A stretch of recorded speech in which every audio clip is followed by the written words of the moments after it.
अभी सावन का समय चल रहा है और यह जो सावन है, ये शिव भक्तों के लिए विशेष महत्व रखता है।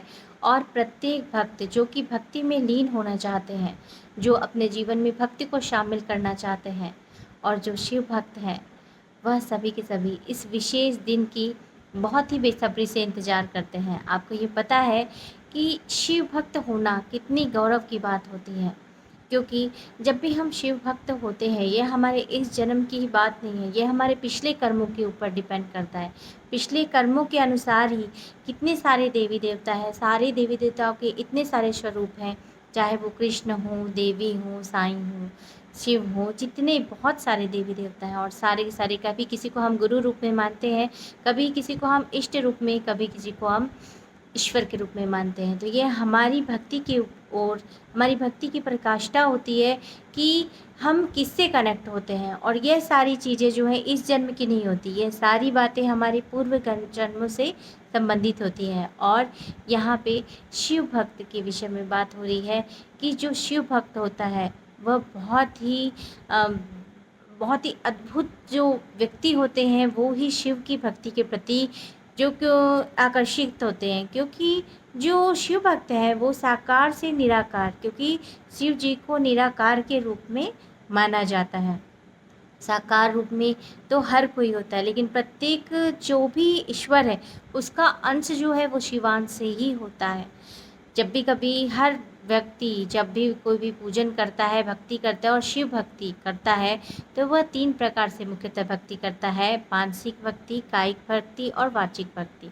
अब यहाँ हम ये जानेंगे कि मानसिक शिव भक्ति कैसे की जाती है। तो जब भी हम भगवान शिव का पूजन मानसिक रूप से करें, अर्थात हम चाहे देह स्वरूप में जो भी कार्य कर रहे हैं, पर हमारे मन में शिव का ही संकल्प हो, शिव के ही मंत्र हो, शिव का ही ध्यान हो, और हम अपने समस्त सांसारिक कार्यों को कर रहे हैं, तो वो होती है हमारी मानसिक भक्ति। हम आंखें बंद करके हम इस स्थान में हैं, परंतु जितने भी शिव जी के जितने भी स्थान हैं, वहाँ तक हम जब नेत्रों को बंद करके हम मानसिक भक्ति के द्वारा उस तक पहुँचते हैं, उस स्वरूप की कल्पना कर उसमें जल चढ़ाते हैं, बेलपत्र अर्पित करते हैं, इसे कहते हैं हम मानसिक भक्ति। तो किसी भी भक्ति के लिए, शिव भक्ति के लिए आपके जाना ज़रूरी नहीं है कि आप अमरनाथ ही जाएं या नासिक के त्र्यंबकेश्वर ही जाएं। अगर मान लीजिए आप नहीं पहुंच पा रहे हैं, तो इसका मतलब क्या, हम मानसिक रूप से उसकी फ़ोटो देखकर हम वहां पे ये कल्पना करते हुए कि हम उन पे ये जल अर्पित कर रहे हैं, हम उन पे बेलपत्र अर्पित कर रहे हैं, धतूरा अर्पित कर रहे हैं, तो ये सारी कल्पना करते हुए हम एक स्थान में बैठ के ही समस्त ज्योतिर्लिंगों तक पहुंचकर मानसिक रूप से मानसिक भक्ति कर सकते हैं। अब आई कायिक भक्ति। अब कायिक भक्ति कैसे करेंगे? अब कायिक भक्ति जो समानता होता है, कायिक भक्ति से तात्पर्य हम शिव जी का अभिषेक कर रहे हैं, उन्हें जल अर्पित कर रहे हैं, पुष्प अर्पित कर रहे हैं। तो ये सब जो हम कर्म करते हैं, क्रिया करते हैं ईश्वर को प्रसन्न करने के लिए, यह जो शरीर के द्वारा क्रिया की जाती है, इसे हम कायिक भक्ति कहते हैं। और इस स्वरूप में हम शिव जी की भक्ति और आराधना करते हैं। और साथ ही साथ एक भक्ति और होती है, वो भक्ति होती है वाचिक भक्ति। अब आप ये सोचेंगे, मानसिक भक्ति तो मन से होती है, कायिक भक्ति जो है वो शरीर से होती है। अभी वाचिक भक्ति कैसी होती है? वाणी, वाचिक से तात्पर्य है जब हम किसी भी शिव जी की आराधना करते हैं और उनके मंत्र का, चाहे हम ओम नमः शिवाय मंत्र का जाप करें या ओम का ही उच्चारण करें, या और अन्य पंचाक्षर और भी जितने भी मंत्र होते हैं जो कि शिव जी के होते हैं, महामृत्युंजय जाप होता है, तो हम शिव जी की जो भी मंत्र जाप करते हैं, तो उस जाप में जो हम मंत्र उच्चारण करते हैं, ओंकार का उच्चारण करते हैं, साथ ही साथ हम जो मेडिटेशन करते हैं, ध्यान करते हैं, ध्यान में जो कल्पना करते हैं, तो वो सारी की सारी जो हम मंत्रों का प्रयोग करते हैं, तो वो होती है वाचिक भक्ति। और इस वाचिक भक्ति के द्वारा हम भोलेनाथ, शिव शंभू, महादेव की आराधना करते हैं। और हमारे प्यारे शिव शंभू, प्यारे भोले इतने प्यारे हैं कि वो हमसे ज़्यादा अपेक्षा ही नहीं रखते। वो इतने सुंदर हैं, इतने प्यारे हैं कि वो बस चाहते हैं कि हम उनकी भक्ति करें, हम उनका भाव से नाम लें, हम उनको ये सोचें कि वो जो है वो सिर्फ मूर्ति में ही नहीं है, वो शरीर स्वरूप हमारे समक्ष विराजमान है और हम उनके शिवलिंग की वैसी ही पूजा अर्चन करें।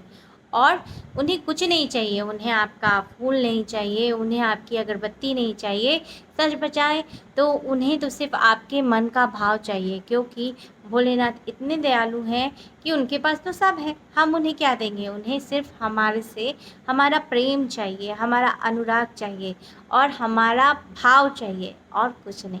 हमारे भोले इतने ही प्यारे हैं। तो सावन का समय है और आप इन सारी की सारी भक्ति का प्रयोग कर बाबा की जो भक्त हैं, वो ऐसे ही भक्त जो हैं उनको ही बाबा जो है अपना शिव भक्त बनाते हैं। और शिव भक्त बनना बहुत ही विशेष बात है, क्योंकि शिव स्वरूप ही अपने आप में अद्भुत है और मंगलकारी है। तो यदि आप भी शिव भक्त हैं तो कृपया कमेंट ज़रूर करें और अपनी भक्ति को बस बढ़ाते जाएं। कायिक, वाचिक, मानसिक भक्ति को जीवन में लाएं। प्रणाम करें, मानसिक रूप से प्रणाम करें और अपने जीवन में मेडिटेशन को ज़रूर शामिल करें। तो इन सारी चीज़ों के साथ यह आपका सावन का सोमवार, सावन पूरा महीना आपको बाबा भोलेनाथ की कृपा आपके जीवन में, आपके परिवार में बनी रहे। सुख, समृद्धि और शांति आप सभी को प्राप्त हो, इस चीज़ की कामना करते हुए यह साई श्रुति आज के वीडियो को यही विराम देती है। आपके कमेंट मेरे लिए बहुत मायने रखते हैं, कृपया कमेंट करें। और अगर आप मेडिटेशन करना चाहते हैं तो मेडिटेशन में आप हमसे हर रोज़ सुबह जुड़ सकते हैं। सुबह 5 बजे से लेके पौने 6 तक, पौने 7 तक हमारा मेडिटेशन होता है। 2 क्लासेस होती हैं, फ्री क्लासेस होती हैं। उस क्लास में आपको आपके गुरु और इष्ट की आराधना मेडिटेशन के द्वारा की जाती है। तो यदि आप भी ज्वाइन होना चाहते हैं तो डिस्क्रिप्शन लिंक पे नंबर है हमारा, आप हमसे कनेक्ट हो सकते हैं। तो फिर से बहुत जल्द वीडियो लेकर आएंगे भक्ति संबंधी। तो बहुत बहुत प्यार देने के लिए आपका शुक्रिया, तहे दिल से आभार। ओम साई राम, जय श्री कृष्णा, राधे राधे।